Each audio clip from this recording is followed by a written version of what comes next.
Hello అండి, this is Anu, Ayurveda and mental health trainer. Narcissistic people గురించి ఎప్పుడైనా విన్నారా?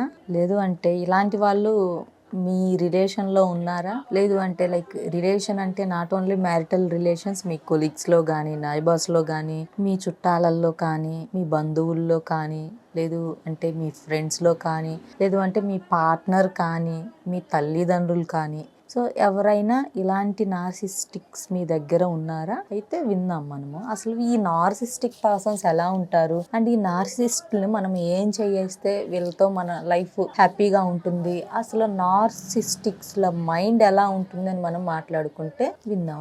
అయితే ఈ నార్సిస్టిక్ మైండ్ సెట్ ఉన్న వాళ్ళు ఎలా ఉంటారు అంటే పక్క వాళ్ళని హ్యాపీగా ఉంచుతారు. ఎటువంటి సిచ్యువేషన్స్లో అంటే వాళ్ళు అడిగినవన్నీ ఇస్తూ, వాళ్ళు చెప్పిందల్లా చేస్తూ, వాళ్ళకంతా కూడా కంఫర్టబుల్ అనిపించినన్ని రోజులు కూడా చాలా హ్యాపీగా ఉంటారు ఈ పర్సన్స్. సో ఎప్పుడైతే వాళ్ళకి మీ మీద కొంచెం ఏమైనా వాళ్ళు అడిగినవి మీరు చేయకపోయినా, లేదు అంటే వాళ్ళు అడిగినవి మీరు ఏమైనా పెట్టకపోయినా, లేదు అంటే వాళ్ళకి మీ పైన ఏదైనా కొంచెం ప్రేమ తగ్గినా, ఏదో అంటే కొంచెం ఏమైనా నెగిటివిటీ అనిపించినా కూడా ఒరిజినల్ రూపం అనేది మీకు చూపిస్తూ ఉంటారు. అప్పుడు మిమ్మల్ని కారణం లేకుండానే, అంటే వితౌట్ ఎనీ రీజన్ మీ పైన చిరుబురులాడటం, లేదు అంటే మిమ్మల్ని సూటిపోటి మాటలతో చంపుతూ ఉండడం, మీ పైన కొన్ని నిందలు వేయడం, నువ్వు అటెందుకు చూసావు, నువ్వు అటెందుకు మాట్లాడావు, లేదు అంటే పాస్ట్లో మీ పేరెంట్స్ ఇలాగా, పాస్ట్లో మీ సిస్టర్ ఇలాగా, మీ బ్రదర్ ఇలాగా, మీ ఫ్యామిలీ అలాంటిది, మీ వాళ్ళు అలాంటి వాళ్ళు, నువ్వు అప్పుడు అలా ఉన్నావు, ఇప్పుడు ఎందుకు మారావు, దీనికి ఎవరు కారణం,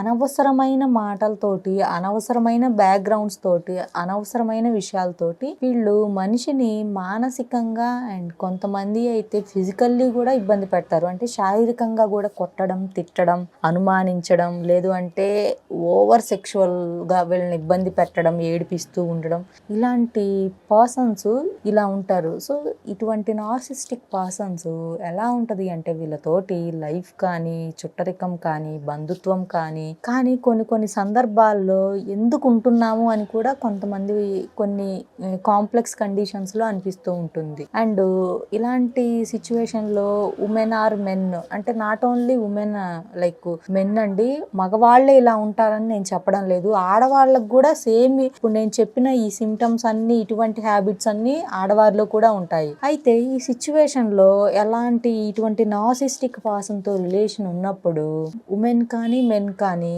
వాళ్ళని వదిలిపెట్టి వెళ్ళాలనిపిస్తుంది. అండ్ వెళ్తే సొసైటీ ఏమనుకుంటది అని ఆలోచిస్తారు. అండ్ సెకండ్ థింగ్ ఏంటి అంటే వీళ్ళు మళ్ళీ ఇంకొక వెంటనే మార్చేస్తారు ప్లేట్ ని. ఇటువంటి నార్సిస్టిక్ మైండ్ ఉన్న వాళ్ళు ఎలా అంటే ఫస్ట్ బాగుంటారు, మధ్యలో వాళ్ళకి ఏమైనా కొన్ని చేంజెస్ అనిపించినప్పుడు చేంజ్ అయ్యి ఇలా టార్చర్ పెడతారు. మళ్ళీ లాస్ట్ లోకి వచ్చేసరికి అసలు నాకేం తెలీదు, నేనేం చెయ్యలేదు, నువ్వు లేకపోతే నేను చచ్చిపోతాను అన్నట్లుగా మళ్ళీ వెంటనే ప్లేట్ తిప్పేసి యాక్టింగ్ చేస్తూ, ఏడుస్తూ అగలబడిపోతూ ఉంటారు. ఆ టైము లేదు అంటే లైక్ ఆ డే కానీ, ఆ వీక్ కానీ, లేదు అంటే ఒక 3-4 డేస్ కానీ మంచిగా నటిస్తారు. డౌన్ టు ఎర్త్ పర్సన్ లాగా ఉంటారు. లైక్ ఫీమేల్ ఆర్ మేల్, అంటే మగవారు లేదా ఆడవాళ్ళు ఎవరైనా కూడా, నాట్ ఓన్లీ జెండర్, ఒక జెండర్ గురించి నేనైతే చెప్పడం లేదు, 2 జెండర్స్ లో ఇటువంటి వాళ్ళు ఉన్నారు నాకు తెలిసినంత వరకు. ఇలాంటి యాక్టింగ్ తోటి వీళ్ళు ఉంటారు. మళ్ళీ వాళ్ళ ఒరిజినల్ రూపాన్ని తీస్తూ ఉంటారు. అయితే ఈ రిలేషన్ ఎలా ఉంటుంది అంటే కత్తి మీద సాములా ఉంటుంది ప్రతి పర్సన్ కి కూడా. వాళ్ళు బయటికి వెళ్ళి లైఫ్ లీడ్ చేయలేరు, అంత ధైర్యము ఉండదు, లేదు అంటే ఆ రిలేషన్ ని బ్రేక్ చేసుకోవాలంటే భయము. ఫస్ట్ ఆఫ్ ఆల్ వీళ్ళు థింక్ చేసేది, చాలా మంది పిల్లల గురించి థింక్ చేస్తారు. అండ్ సెకండ్ వన్ వచ్చేసి సొసైటీ గురించి అండ్ వీళ్ళ పేరెంట్స్ గురించి థింక్ చేస్తూ ఉంటారు. సో నాకు తెలిసినంత వరకు ఇటువంటి రిలేషన్ ఆల్మోస్ట్ మ్యారేజ్ అయిన 1 ఇయర్లోనే తెలిసిపోతుందండి. ఆ 1 ఇయర్లోనే మీరు ఏం చెయ్యాలి, మీరు ఏ డెసిషన్ తీసుకోవాలి, వాళ్ళకి లైక్ వాళ్ళని మార్చగలిగే కెపాసిటీ మీలో ఉంటే మీరు కొన్ని పాజిటివ్ స్టోరీస్ తోటి, మీ పాజిటివ్ లైఫ్ స్టైల్ తోటి వాళ్ళని చేంజ్ చేయడం అలవాటు చేసుకోండి, ట్రై చేయండి. అలా కూడా మీ వల్ల కావడం లేదు అని అనుకుంటే మీరు ఒక మెంటల్ హెల్త్ ట్రైనర్ దగ్గరికి కానీ, లేదంటే ఒక సైకియాట్రిస్ట్ దగ్గరికి కానీ తీసుకెళ్ళి కొన్ని సెషన్స్ లో వీళ్ళకి కౌన్సిలింగ్ ఇప్పిస్తే ఆల్మోస్ట్ వీళ్ళ మైండ్ అనేది కొంచెం చేంజ్ అవుతుంది. అంటే రిలేషన్ ని నేను బ్రేక్ చేయమని చెప్పడం లేదు, రిలేషన్ని మీరు కంటిన్యూ చెయ్యాలి అనుకుంటే ఆ రిలేషన్లో ఉన్న మిస్టేక్స్ ఏంటి అండ్ ఆ రిలేషన్లో ఉన్న గజిబిజి గందరగోళాలు ఏంటి, ఆ పర్సన్ అలా కన్వర్ట్ అవ్వడానికి అలా ఉండడానికి రీజన్ ఏంటి, మెయిన్లీ ఆ రీజన్ ఏదో తెలుసుకొని సో ఆ రీజన్ని మీరు రెక్టిఫై చేయడానికి ట్రై చేయండి. మంచి సైకియాట్రిస్ట్ దగ్గరికి కానీ లేదు అంటే మంచి నాలెడ్జబుల్ మెంటల్ హెల్త్ ట్రైనర్ దగ్గరికి కానీ తీసుకెళ్ళి కౌన్సిలింగ్స్ ఇప్పించినట్లయితే ఆ పర్సన్ మైండ్ అంతా కూడా హీల్ అవుతుంది అండ్ తన పాజిటివ్ మైండ్లోకి వచ్చి మీతో హెల్దీగా హ్యాపీ మ్యారిటల్ లైఫ్ని లీడ్ చేసే ఛాన్స్ అనేది ఉంటుంది. మీరు దాన్ని పట్టించుకోకుండా అలానే వదిలేసి మీరు ఇంకా దాన్ని నెగిటివ్గా తీసుకొని కొట్టుకుంటూ తిట్టుకుంటూ